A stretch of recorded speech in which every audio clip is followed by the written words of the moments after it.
Okay. How do I actively engage students in my classroom? Well, I teach ICT2, which is Information and Communication Technology. So it's a computer class. And a lot of the computer programs we use, a lot of the students have never seen before. So it's great to be able to introduce something to my students what they've never seen before. So a lot of times they're curious to begin with. I usually model it for them. I try to relate it to something they might have used before, or relate it to a real word, see how it works. I'll introduce it, we'll talk about it, I'll let them use it, and then I'll ask them questions. Sometimes we play games, we'll play Jeopardy, and I'll integrate the questions I asked them and the tools we used and the steps we took, and I'll ask them in Jeopardy. I try to keep them on their toes at all times. I try to ask them questions and make sure they're paying attention, and I try to keep it exciting. Which is not too difficult in the technology classroom because, for example, last week we did voice recognition software. So modeling it for them gets them excited, and then letting them actually get their hands on it and try it out is always exciting.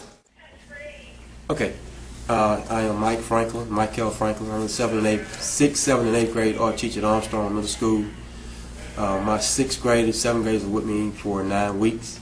My 8th graders are with me for the entire year. The project that we do various projects. We don't do anything such as oil painting, too expensive.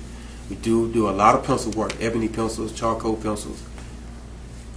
To keep my students actively engaged in projects, I relate to them on a level where they, for example, I ask them about their homeroom, about their classroom, describe things that are on your wall. And when they start describing those things, okay. Now just think about the way you decorated your room. Did you just happily put your work in, or did you have an arrangement? Okay, what about when you go to the grocery store?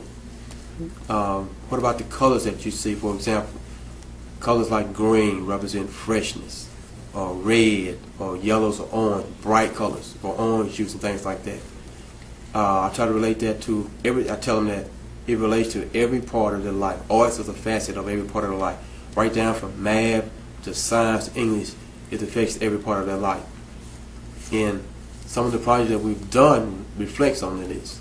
Some of the things that we've done over the course of the year, we do a lot of parent portrait, we do self-portraits, a lot of drawing. I always challenge my students to go beyond, step beyond themselves. And I tell them that you don't get better by doing less work. You get better by challenging yourself. No matter how difficult you may think it is, you will learn something in the end.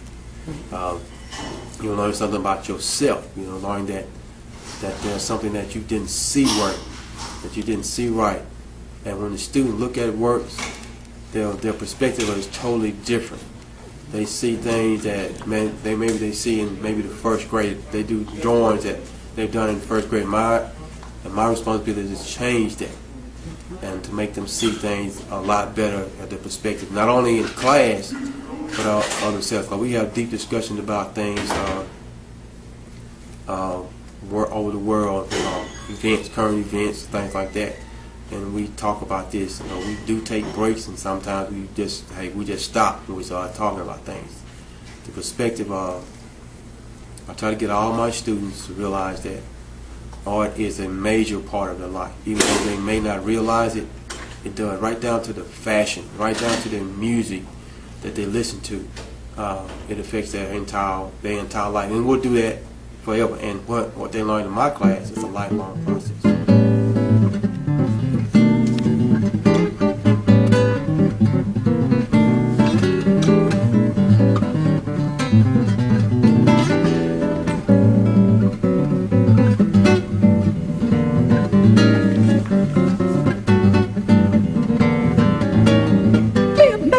Acho que não vou deixar. My name is Chris Carlisle, and I teach history at Quad Alternative, and I teach grades 7 through 12.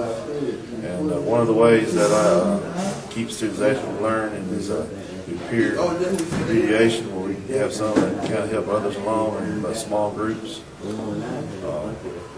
That's one of the ways we keep them going and moving. Also, I let them like some of the older students, kind of let them drive their own curriculum there.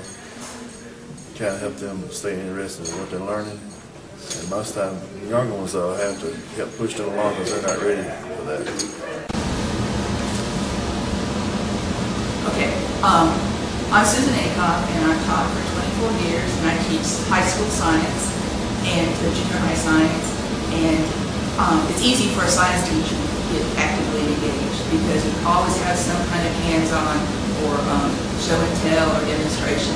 Yesterday, at the end of class, we took 15 minutes. I got some June bugs from my screen door, and we classified them using a classification key. It took about 15 minutes, and then it got them really excited about learning the classification keys. You can put just several things in a box and bring a turtle to school and have them write about the turtle, describe the turtle. We combine our grades with the younger grade and have my kids teach the younger kids. And that gets them actively engaged because when they know they're going to be the boss or the expert, then they get more interested in their learning.